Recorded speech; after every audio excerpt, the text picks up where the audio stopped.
Shalom, selamat pagi Bapak Ibu Saudara kekasih yang dikasih dalam Tuhan. Ketemu lagi di acara yang luar biasa. Ini sebenarnya bukan ketemu lagi sih. Ini acara baru yang luar biasa, pastinya akan memberkati setiap kita. Dan semoga buat Bapak Ibu Saudara yang terkasih juga selalu sehat dalam keadaan yang luar biasa baiknya. Dan tetap selalu semangat.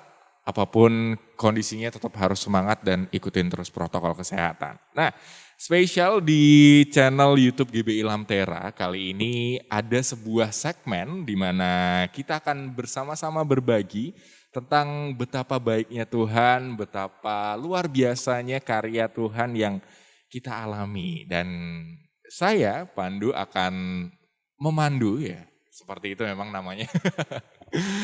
Dan sudah bersama-sama dengan saya di sini ada Kak Sagita. Nah, boleh say hello dulu Halo, sama penonton. shalom. Wih, suaranya aja udah mantap banget. Ini Iya. bisa diketahui mungkin seorang WL ya. Iya ya, langsung tahu ya. Luar biasa ya Kak Pandu. Oke, nah sudah bersama-sama dengan saya ini Kak Sagita, seorang jemaat dari GB Ilham Tera yang mungkin Bapak Ibu Saudara yang terkasih sudah tahu, sudah banyak yang tahu juga karena sering mimpin pujian juga. Nah, kali ini Kak Sagita ini akan berbagi cerita atau sharing tentang pengalaman hidup yang berhasil dilewati bersama Tuhan. Wah, seperti apa tuh kisahnya? Langsung aja kita tanya-tanya. Nah, mungkin buat yang lagi nonton nih Kak, kan ada yang belum tahu sebenarnya Kak Gita ini siapa sih?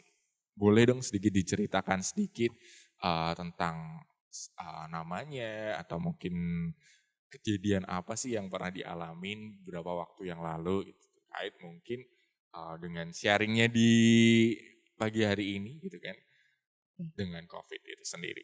Oke, terima kasih buat Kak Pandu. Yes. Baik, kalau nama saya Sagita, biasa dipanggil Gita juga, bukan Gita Gutawa. Jadi kalau saya memang sudah berkeluarga juga, sudah 2 anak ya. Oke. Harus disebutkan, ya. Karena nanti ada ceritanya. Yes. Saat ini mau kesaksian sebenarnya memang pernah juga saya jadi penyintas. Karena saya juga penyintas COVID. Terakhir kena itu dan tidak akan pernah terkena lagi ya. Ini harus dicatat ya. Amin. Di bulan Januari. Jadi bulan Januari, bulan awal tahun ini Januari, berarti ya? awal tahun ini saya terkena COVID. Oke. Itu pernah mungkin saya bawakan juga ya ceritanya di waktu di gereja gitu. Saya pernah terkena COVID dan dalam satu keluarga kami itu ada 8 orang dalam satu rumah tuh. Memang saya hanya terpilih. Saya sendiri. Terpilih gitu ya di sini. Iya harus bilang begitu biar positif ya. Karena positif COVID. Oke. Dan di bulan Mei saya juga terpilih. Saya dan suami terpilih negatif. Untuk merawat 6 orang di dalam rumah kami yang terkena COVID. Oke, wah ini menarik banget nih buat para penonton ya mungkin yang sedang menyaksikan. Ini adalah sebuah hal yang mungkin luar biasa di mana orang yang terpilih atau tadi kata-kata Kak Gita itu kan terpilih sebagai salah satu orang yang bisa merasakan COVID gitu kan. Itu kayak pasti down banget apalagi di media juga banyak pemberitaan, wah terkena ini dan lain sebagainya. Tapi Kak Gita ini berarti sudah sembuh ya, totalis sudah sembuh? Sudah menerima vaksin juga? Iya, jadi saya setelah selesai itu terus saya juga sudah divaksin. Oke. Puji Tuhannya ya. Oke, puji Tuhan banget. Nah berarti di kesempatan kali ini kita sama-sama akan mendengar cerita Kak Gita tentang kisah Kak Gita merawat 6 orang ini berarti ya? Iya. Oke, kalau secara tidak langsung Pandu menangkap sih di sini kayak apa ya bisa dibilang Kak Gita dipersiapkan untuk menghadapi itu semua ya? Iya betul, waktu bulan Januari juga saya kan isolasi mandirinya itu lebih dari orang-orang lain ya, 36 hari. Wow, orang lain mungkin 14 hari gitu ya. Saya udah isolasi 30 hari. Ternyata saya 6 harinya harus terakhir saya untuk mengakhiri isolasi itu saya harus opnam. Karena ternyata dalam 30 hari saya isolasi mandiri itu tetap paru-paru saya tetap banyak virus yang aktif di dalam paru-paru. Ya itu sebenarnya mujizat Tuhan juga. Saya waktu itu juga waktu lagi jadi penyintas waktu terkena COVID itu di bulan Januari sempat saturasi saya juga 88. Itu juga mujizat Tuhan ya, saya nggak sampai sesak dan itu langsung keburu dibawa di rumah sakit karena ya semua itu nanti akan saya ceritakan selanjutnya karena memang itu pun yang akan nantinya menguatkan. Oke, siap. Begitu. Nah, langsung aja kita mau cari tahu nih Kak. Sebenarnya tuh apa sih yang terjadi dengan kondisi keluarga Kak Gita di mana satu rumah itu kan ada 8 orang tadi kan katanya dan bisa menjadi salah satu atau 6 orang terpilih juga untuk merasakan COVID. Ya. Sebenarnya itu kejadian awal mulanya gimana sih Kak? Mungkin bisa diceritakan. Oke. Jadi waktu awal itu yang pertama pasti bapak dulu yang kena. Bapak saya dulu. Bapak dan ibu ini adalah orang yang tidak pernah opnam di rumah sakit. Bahkan bapak itu tidak pernah jajan di dokter ya, kalau orang bilang jajan ya. Nggak pernah sekalipun ke dokter. Sakit apapun itu pasti beli obat sendiri atau nanti herbal gitu. Yes. Dan orang yang sangat menjaga makan, bahkan gak suka minuman manis, menjaga kondisi tubuh dengan imunitasnya dengan berolahraga seminggu 3 kali. Kita semua tidak pernah berpikir bahwa bapak tiba-tiba demam. Itu gak pernah dalam seumur hidup itu bapak hanya baru demam itu saat itu. Saat itu saya yang mantan terkena COVID juga gitu, penyintas COVID pasti langsung tahu gitu. Ini ada sesuatu yang aneh. Jadi kalau misalkan kita kena COVID itu gejala yang kita pasti yang tahu kita dulu. Betul. Kayak waktu saya pertama kali kena di Januari itu saya tahu. Ini bukan penyakit biasa. Jadi saya feelingnya udah tahu gitu. Jadi waktu itu langsung menjauh. Makanya cuman saya sendiri. Nah kalau bapak ini masih enggak, saya kuat gitu ya. Terus kemudian saya udah bilang swab aja. Kemudian swab baru 2 hari kemudian swab dan ternyata hasilnya positif. Ibu pun ikut swab dan hasilnya positif. Itu dia yang pertama awal mula itu positif mulanya, bapak ibu dulu. Setelah itu kita swab semua. Hari itu juga kita swab semua, satu keluarga 6 orang, hasilnya negatif. Oke, kita udah ngerasa hasil negatif, bapak bisa isolasi mandiri di rumah, ibu juga tidak ada gejala. Jadi ibu itu pertama dibilang OTG karena tidak ada gejala apapun, bapak gejala ringan. Kemudian bapak ibu masuk dalam ruangan sendiri, di kamar sendiri. Kemudian kami sudah seperti biasa lah ya. 5 hari kemudian si adik saya, Dimas, adik saya yang paling kecil itu umur 12 tahun, masih kelas 6. Tiba-tiba bilang saya tidak bisa, Mbak aku gak bisa cium, gak bisa merasakan makananku nih hambar, gak bisa cium apapun. Jadi karena kayak dia tuh anosmia ya kalau orang bilang. Terus kemudian akhirnya harus swab. Saat itu saya ingat banget day by day-nya ini saya sangat ingat. Hari Sabtu, itu Sabtu karena kenapa hari Sabtu itu kita swab adik? Karena dia anosmia ya. Semalamnya dari hari Jumatnya itu sebenarnya mundur dikit ya. Hari Jumatnya itu bapak ibu masuk ke dalam rumah sakit karena sesek. Ya, jadi kita nggak berpikir ibu juga bakal opnam, tapi ternyata ibu yang OTG itu di ronsen paru-parunya 50% juga sudah putih. Jadi harus bapak ibu opnam. Oke, kita udah nggak apa-apa di opnam saja. Masuk itu baru jam 1 pagi. Kemudian besoknya adik anosmia, kita harus ke rumah sakit untuk swab lagi. Kemudian hasilnya saya udah tahu, pas itu hasilnya positif. Hasilnya positif, akhirnya adik isolasi mandiri di kamar yang tadi buat bapak ibu. Adik di situ, saya udah mikir ya namanya anak umur 12 tahun, oke dia suka gadget, suka main gitu, tapi kan dia tetap pasti akan stres ya. Betul. Bapak ibunya di opnam gitu. Kita juga akhirnya agak sedih gitu waktu itu dan berpikir tidak akan memberitahu pada bapak ibu. Tapi setelah itu malamnya suami saya gitu, aku pegang hangat. greges, batuk, pilek, iya. Udah itu saya langsung, wah swab nih gitu. Swab ulang lah malam itu, semuanya sekalian kita swab, termasuk anak saya yang umur 6 tahun, 3 tahun, bude saya yang umur 66 tahun sudah divaksin lengkap. Oh. Jadi yang sudah divaksin itu cuma saya sama bude satu rumah. Secara pikiran manusia ya, waktu di swab kita udah ngerasa enggak lah, kita enggak kena gitu. Paling kita cuman kecapean gitu. Oke. Waktu kita swab yang tadinya saya curigai suami saya, ternyata malah suami saya negatif hasilnya. Waktu dilihat bude saya, orang bilang vaksin enggak akan positif ya.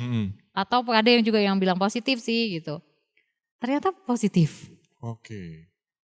Anak saya dua-duanya umur 6 tahun dan 3 tahun yang katanya tidak akan pernah lagi kena, ternyata positif. Oh, berarti ini Jadi menyerang siapa aja gitu ya? Iya, jadi sekarang yang positif itu bude saya umur 66 tahun yang sudah divaksin. Adik saya umur 12 tahun. Anak saya dua-duanya 6 tahun dan 3 tahun.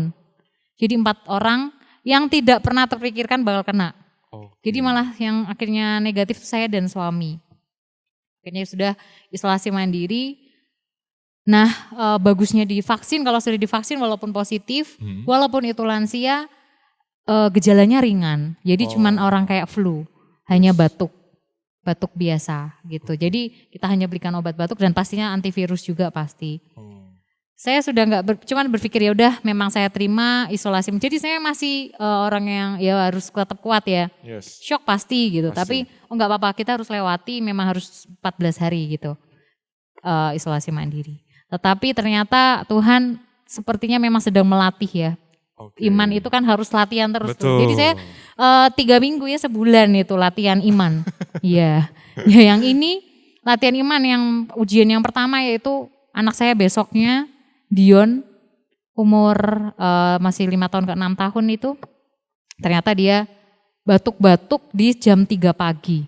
Padahal kita kan dipisah kamar, biasanya saya juga ya karena memang mungkin sedang keadaan seperti itu, jadi saya tidurnya tuh tidur yang terjaga memang selama beberapa minggu itu, jadi tidak tidur nyenyak.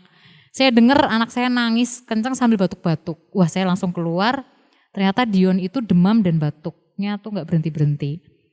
Saya akhirnya bawa obat ke atas untuk dikasih, untungnya ada bude saya, jadi walaupun itu anak-anak tapi sudah ada satu orang dewasa yang bisa ngurus untuk mandi, makan dan segala macamnya gitu ya.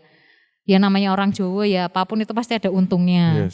Jadi saat itu saya berpikir gak apa-apa 14 hari. Ternyata Tuhan bikin ada latihan iman pertama yaitu anak saya. Akhirnya saya tuh ya gak bisa tidur, saya cuman berdoa terus-terusan.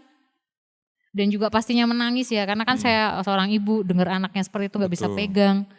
Kemudian Tuhan seperti kayak ada hikmat, coba cari vitamin untuk anak yang dosis yang paling tinggi gitu. Akhirnya saya cari-cari, saya ketemu pagi-paginya saya langsung beli, saya kasih. Setiap saya misalkan pas itu lagi masak aja saya karena kan gak mungkin beli di luar juga. Jadi saya masak sambil ngomong kasihani Dion, nyuci, kasihani Dion, pokoknya semuanya itu kayak ya Tuhan ya cuman doa bener-bener terus memohon ya. Dan ternyata hari itu puji Tuhannya udah gak demam, sampai selesai isolasi mandiri sudah gak demam dan gak batuk. Itu tuh juga salah satu mujizat gitu ya.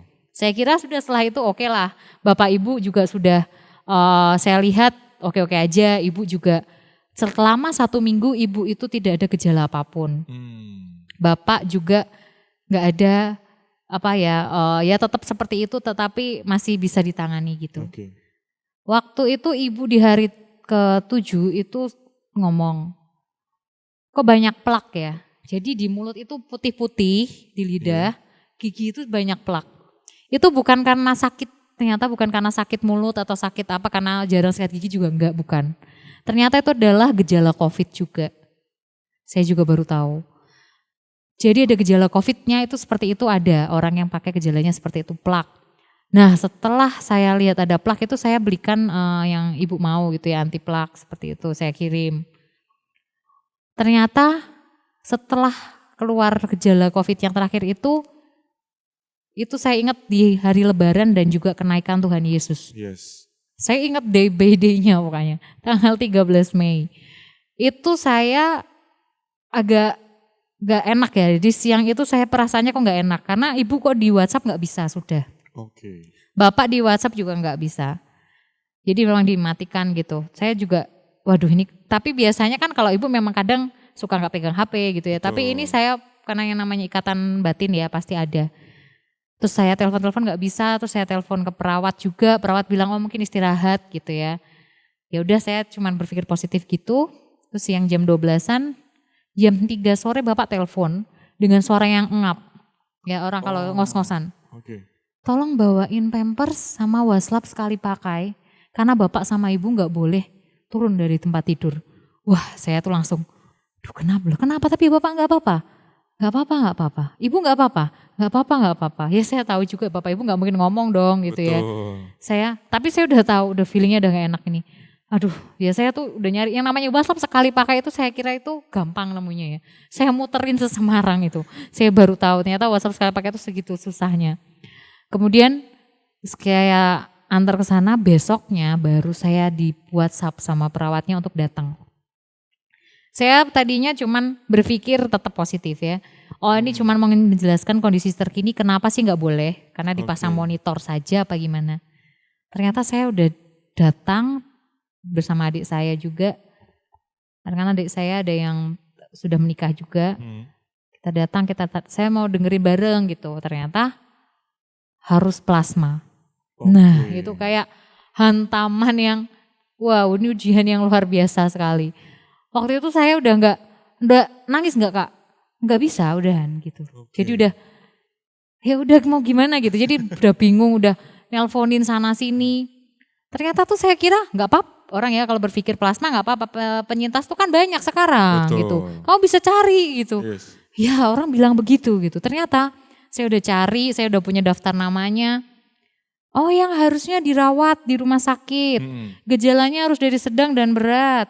Harus minimal ya maksimal tuh minimal 2 bulan lah gitu. Baru keluar dari rumah sakit ya coba. Berarti ketentuannya banyak. Banyak gitu, gak cuman hanya pria, gak cuman hanya wanita yang belum melahirkan. Tapi ketentuannya tuh ada macam-macam gitu ternyata. Dan itu belum cuman itu. Orangnya saya dapat 5 pendonor di pagi harinya besoknya. Itu juga mujizat 4 orang ya pertama.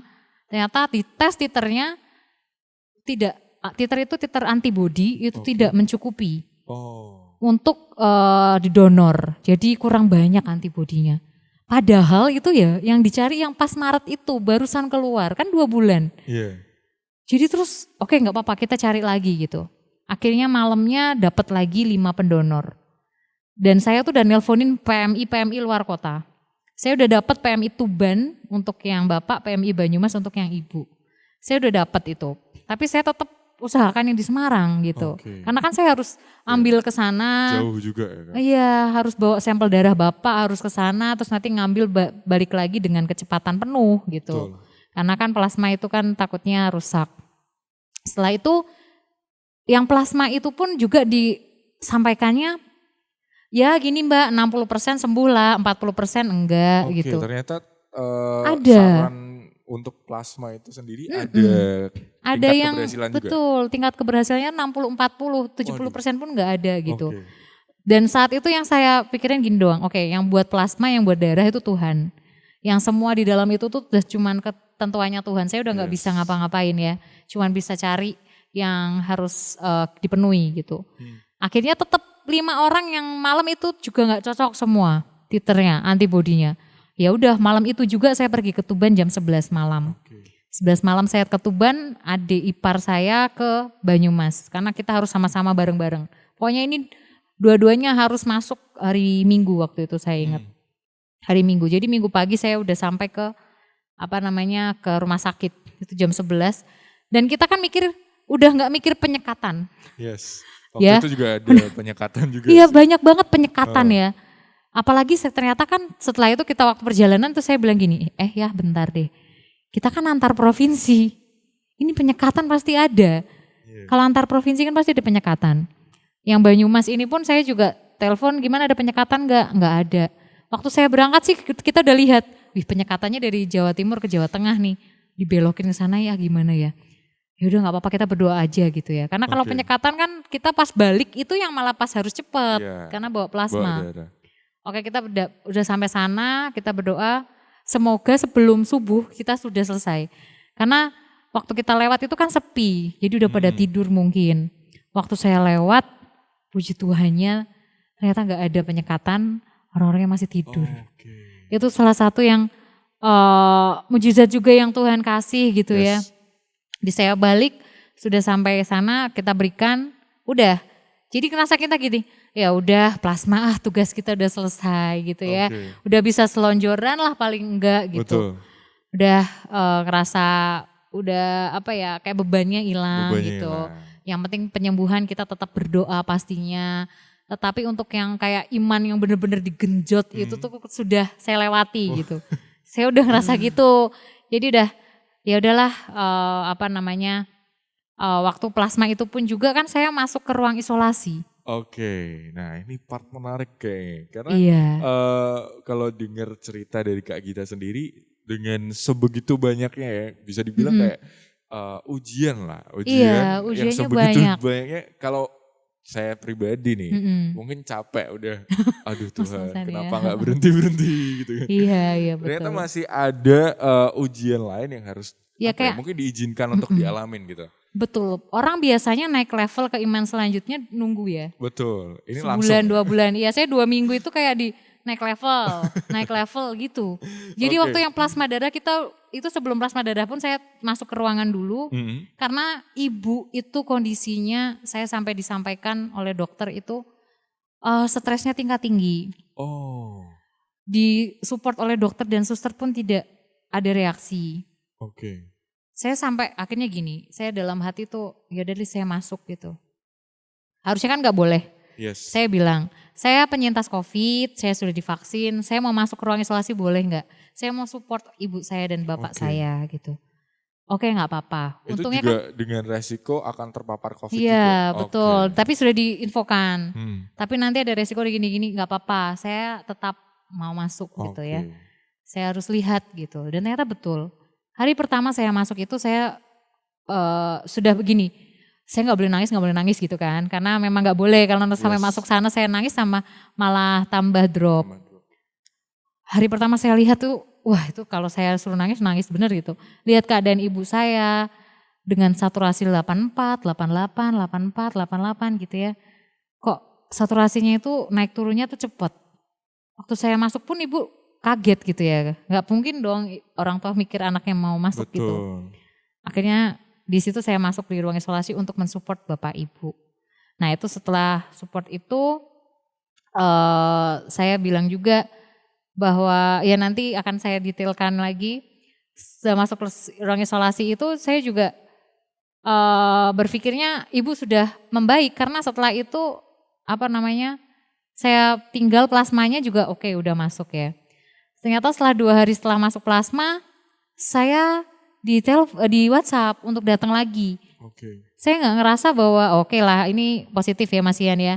Oke saya disuruh datang paling untuk memberitahu plasma yang saat ini seperti apa. Udah kondisinya Bapak Ibu. Ternyata saya datang 2 hari itu bahwa ibu harus masuk ICU. Itu saya kaget. Oke. Loh selama ini saturasinya kan yang dilaporkan ke saya 93, 94. Dengan memang masih pakai alat oksigen 90%. Kan kalau 93, 94 sudah bagus saya bilang gitu. Setelah itu saya gini, yaudah saya mau masuk lagi. Jadi saya juga gak tahu itu dari mana. Hari itu saya tuh berdoa sama Tuhan. Tuhan bilang yaudah masuk aja dulu, lihat Oke. keadaannya ibu gitu. Oke saya masuk. Tuhan itu mengkonfirmasi waktu itu saya berdoa di depan rumah sakit Panti Wiloso Dr. Cipto itu di mobil saya berdoa sama suami ya, saya menangis gitu. Maksudnya saya tuh harus jawab apa nih? ICU dengan kemungkinan ventilator, ETT dengan efek-efeknya Oke, efek-efeknya. seperti apa gitu. Dikonfirmasilah saya untuk masuk aja, lihat keadaan ibu, nanti kamu tahu, kamu harus penolakan atau enggak. Terus Tuhan bilang, setelah itu saya masuk dan adik saya telepon juga, aku dapetnya kok penolakan, aku harus masuk. Oh ya udah Mbak, aku juga sama. Oke, konfirmasi dong dari Tuhan. Saya masuk. Setelah itu saya lihat keadaan ibu oke baik-baik aja gitu ya. Saya tanda tanganlah persetujuan. Oke. Penolakan yang waktu itu pertama. Saya tanda tangan penolakan. Karena saya lihat bapak ibu oke-oke aja. Dan saya lihat juga bapak itu kan tahu kabarnya ibu harus masuk ICU. Betul. Bapak bilang gak apa-apa gitu. Tapi tensinya 160/100. Oh, Yang bapak tuh gak punya riwayat darah tinggi. secara tidak langsung juga pengaruh Iya, juga ya. jadi tuh stres di dalam tubuh itu bener-bener orang bilang kenapa kita harus bahagia buat imun tuh bener gitu. Hati yang gembira adalah obat itu betul banget. Itu memang terlihat dari kondisi bapak ibu saat itu.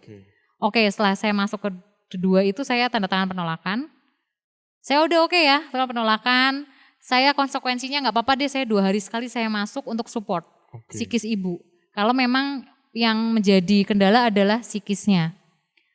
Setelah itu bapak ibu oke udah nggak ada kabar apa-apa. Saya kira tanggal besoknya saya santai ya.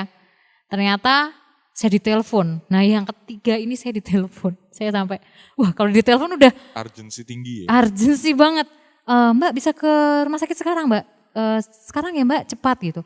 Wah langsung saya cepat kan. Ke sana, ternyata ibu harus masuk ICU. Saya sampai dijelaskan oleh 2 dokter ICU dan juga dokter yang menangani. Saya dijelaskan secara detail kenapa ibu harus masuk. Karena ternyata jam 5 pagi dalam kondisi ibu tidur, saturasi ibu bisa 81.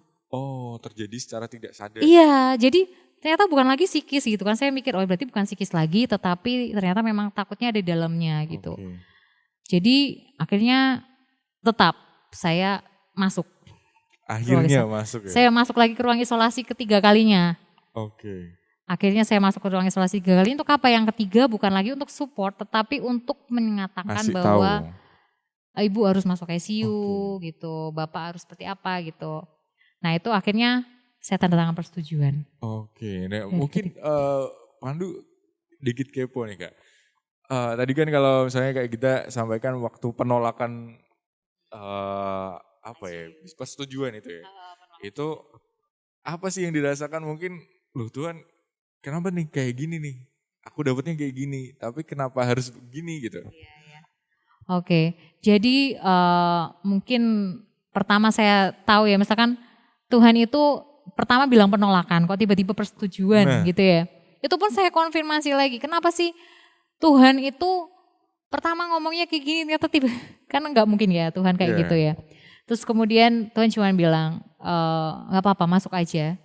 Akan ada mujizat yang mau aku perbuat gitu. Hasil saya masuk ke dalam dan itu juga ya. Jadi ruang isolasi pertama itu saya masuk itu saya berdoa, saya perkatakan juga firman-firman yang dibawakan oleh Pak Gustaf Iskandar ya bahwa sabotase pikiran itu adalah pekerjaan dari si iblis. Jadi apalagi dalam kondisi COVID seperti itu, sabotase itu yang harus dipatahkan. Jangan pernah berpikir bahwa ini salah aku, penyakit ini karena aku berdosa atau apa. Itu harus dihilangkan tetapi harus percaya bahwa Tuhan Yesus itu memang pegang kendali. Dan memekerjakan sesuatu hal yang besar. Itu di hari yang pertama. Ruang isolasi yang itu dan hasilnya ada nggak Kak? Ada. Jadi saturasi ibu itu jadi naik ke 90. Nah, yang ruang isolasi kedua waktu saya masuk kedua, waktu mau penolakan ICU, itu kenapa saya bisa penolakan? Saya lihat waktu saya bilang, ibu gimana, ibu percaya di sini? Iya aku nggak apa-apa, kata aku masih bisa ini kok. Nah ini masih udah bisa diajak ngomong dengan saturasi 92, 91, kena 90. Itu tuh waktu saya ngajak ngomong itu ibu bisa saturasinya bisa 94. Yang ruang isolasi kedua. Dan dengan berdoa juga. Dan waktu saya sampaikan yaudah ibu gak usah ke ICU, ibu di sini aja ya. Bapak itu dari tensi 160 sudah turun jadi 145/90. Benar-benar pikirannya desek semeleh gitu ya mungkin ya. Saya bilang juga ibu harus semeleh, harus berserah penuh sama Tuhan. Kalau udah berserah, terus habis itu katanya percaya, tapi ternyata khawatir, gelisah. Ya sama aja berarti kayak mempertanyakan kuasanya Tuhan tuh beneran ada atau enggak. Itu yang saya sampaikan kepada ibu gitu. Terus itu yang ruang isolasi kedua, dan saya juga menyampaikan waktu kejadian saya waktu dulu kena. Emang antibiotiknya itu kan sakit, Betul. bikin bengkak tuh di Dosis sini. tinggi juga. Iya, dosis tinggi. Dan juga saya bilang yang waktu ruang isolasi yang kedua itu saya cerita. Saya tuh pernah dibilang Tuhan gini, waktu saya drop ya. Pastinya kan ada up, drop, up gitu ya. Nah, waktu saya drop tuh saya cuma disuruh ngukur ukurannya biji sesawi. Oke. Jadi biji sesawi coba kamu ukur. Nah, ya nggak mungkin ukur juga kan nggak ada. Kita tanya sama Google ya. Google ya untuk biji sesawi berapa gitu. Nyata 0,25 atau berapa sentimeter gitu aja. Masih kan kecil memang biji sesawi. Kemudian sekarang cari ukurannya corona. Ukuran corona saya udah jawab, iya kecil banget Tuhan. Iya pokoknya cari gitu. Biar tahu. Oke, cari berapa mikron gitu ya. Mikron kecil sekali. Sekarang kalau imanmu, kamu tahu sendiri ya firman Tuhan, iman sebesar biji sesawi bisa memindahkan gunung ke dalam lautan. Lah ini enggak sebesar gunung loh, corona itu. Hanya mikron. Masa iya kamu gak punya iman sebesar biji sesawi yang sekecil itu untuk menghilangkan corona. Nah itulah yang saya sampaikan di ruang isolasi kedua. Saya baru tahu ternyata Tuhan memberikan firman ini dulu.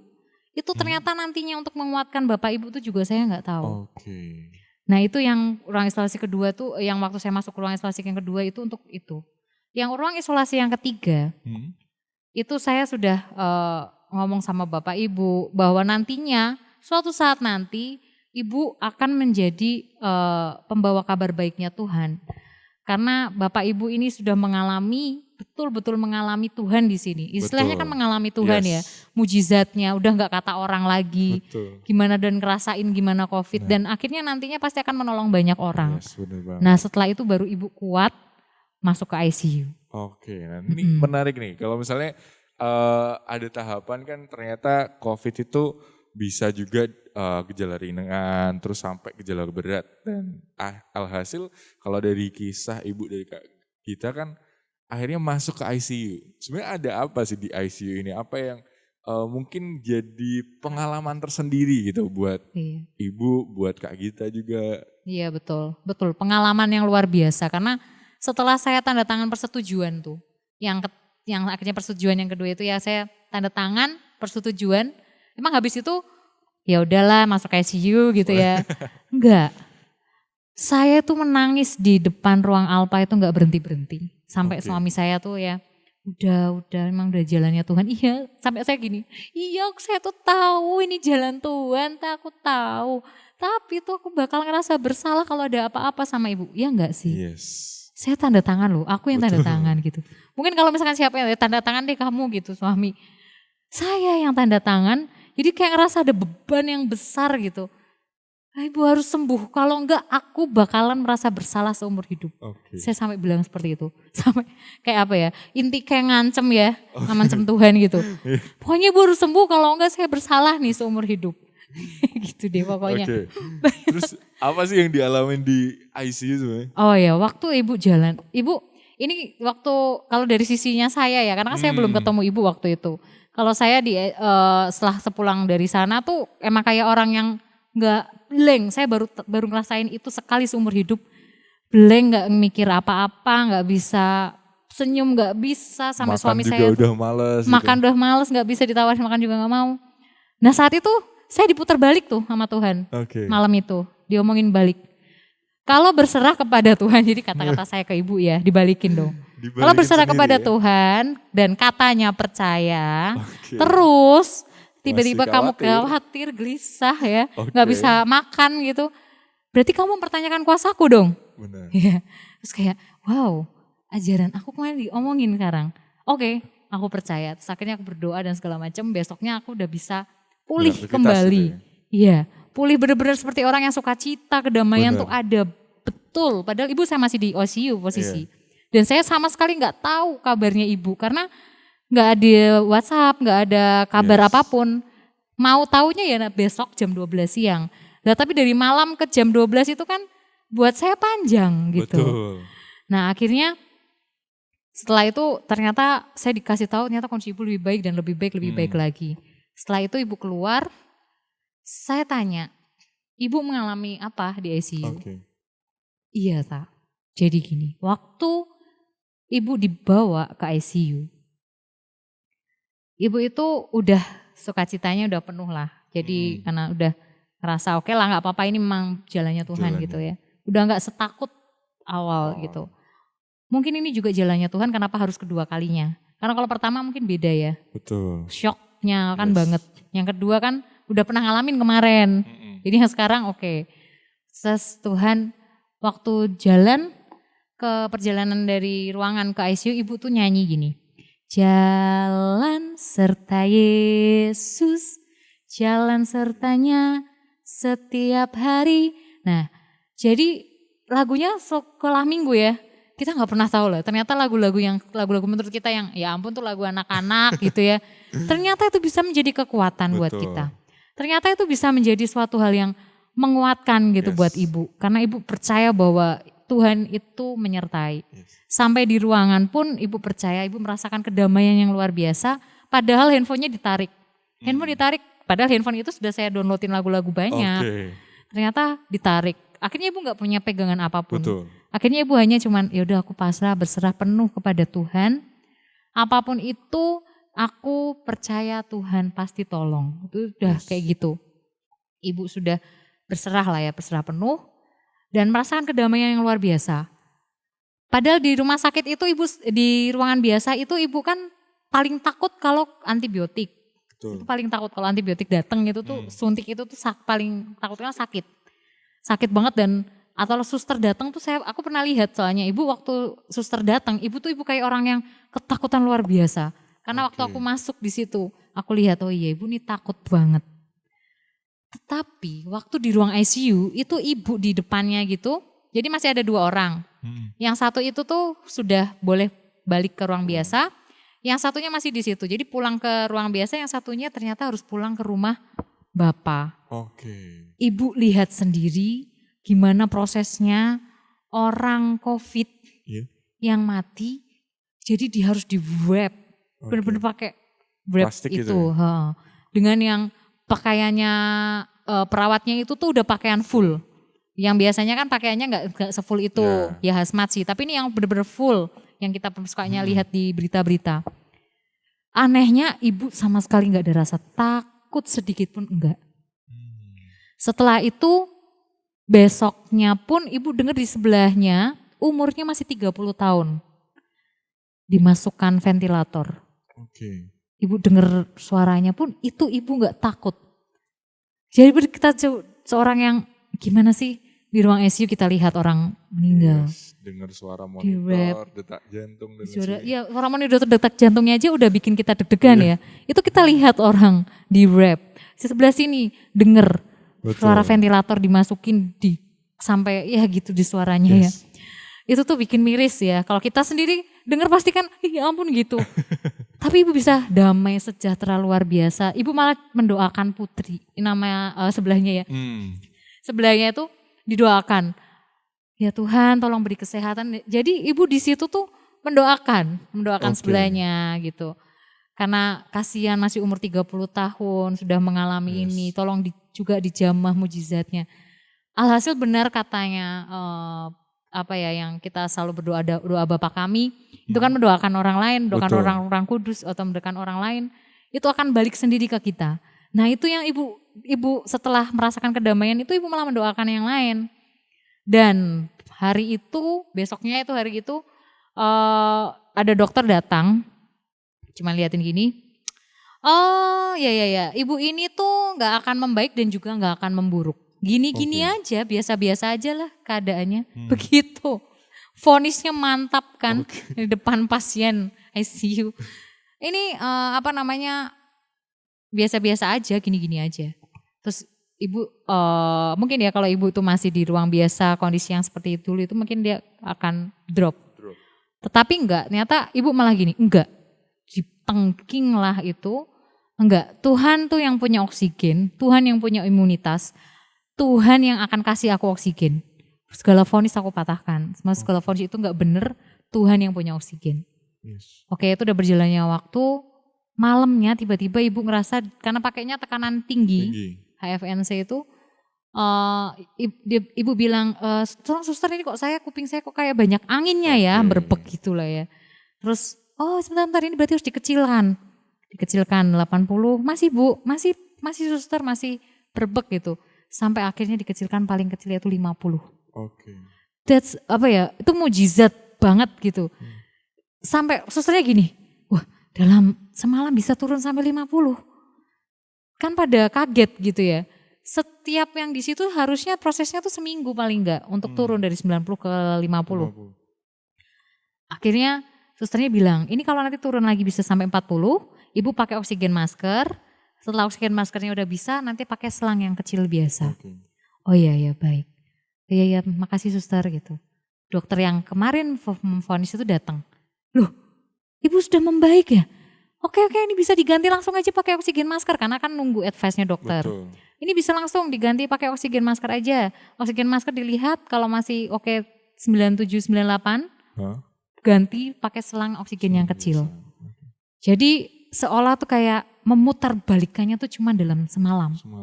Itu sampai, itu malah gak semalam ya karena kan sore ke malam. Malam itu kejadian mujizatnya itu. Hitungan jam aja. Iya cuman hitungan jam Tuhan putar balikan semuanya gitu. Dan semakin karena sudah terbukti ya.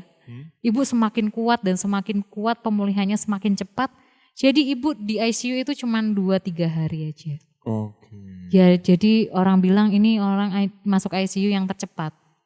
Gitu. Karena cuma 2-3 hari gitu. Dan akhirnya ibu pun bisa pemulihannya lebih cepat lagi dan setelah itu 3 hari kemudian bisa pulang berkumpul bersama kami. Dan pemulihannya pun cepat karena ada juga pasien yang sama-sama kita kenal itu udah pulang, tetapi di rumah tetap pakai oksigen. Karena memang harus sedia tabung oksigen. Kita sudah sedia. Ternyata puji Tuhannya tuh tabung oksigen itu kita nggak pernah pakai untuk bapak dan ibu. Puji Tuhan pulang itu sudah pakai oksigen yang betul-betul dikasih sama Tuhan.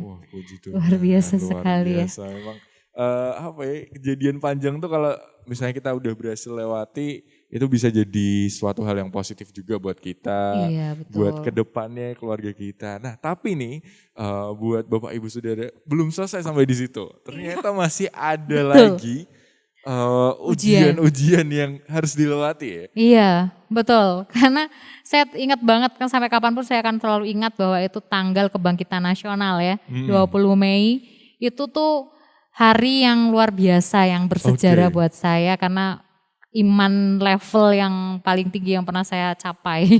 Karena di hari itu hari dimana ibu kan harus masuk ICU, konfirmasi kedua kan, saya harus tanda tangan persetujuan.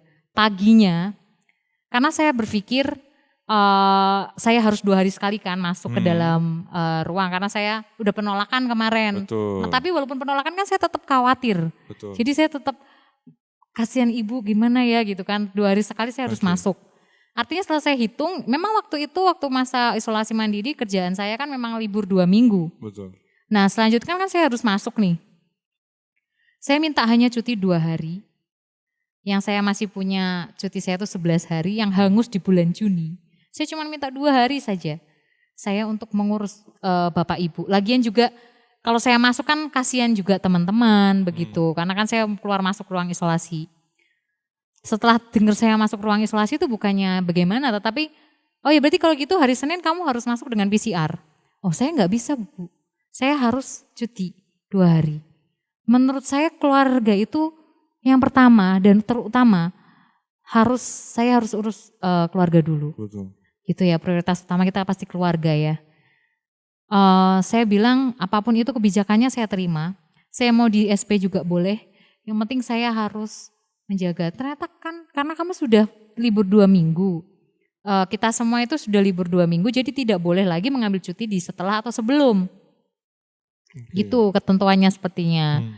Nah akhirnya saya ya sudah kalau gitu saya di SP aja gak apa-apa. Tetapi saya 2 hari harus mengurus orang tua. Sudah saya kasih, ya saya gak langsung tiba-tiba ya udahlah kalau gitu kamu gak bisa dong menerima ketentuan gitu. Aku keluar aja gitu, gak kayak gitu. Tetapi ternyata Tuhan berkata lain. Ya sudah kalau begitu silahkan mengundurkan diri. Oh oke. Gak apa-apa. Oke, dengan mudahnya gitu ya. Oh iya, Biasanya luar kan biasa kalau kan. misalnya Heeh. diputus hubungan kerjanya kayak kaget Gimana dan nanti langsung. kerjaan, terus gimana nanti cicilan gitu Heeh. kan. Enggak. Jadi saya langsung, oke, oke nggak apa-apa Bu. Saya langsung mundurkan diri hari ini juga per hari ini, besok Oke. saya akan urus semuanya. Oke aku udah, tapi karena setelah ICU dan segala macam kan saya udah nggak mikirin Heeh. ya. Memang waktu itu saya gimana rasanya? Biasa aja ya Kak? Enggak, kok bisa ngomong oke baik gitu ya?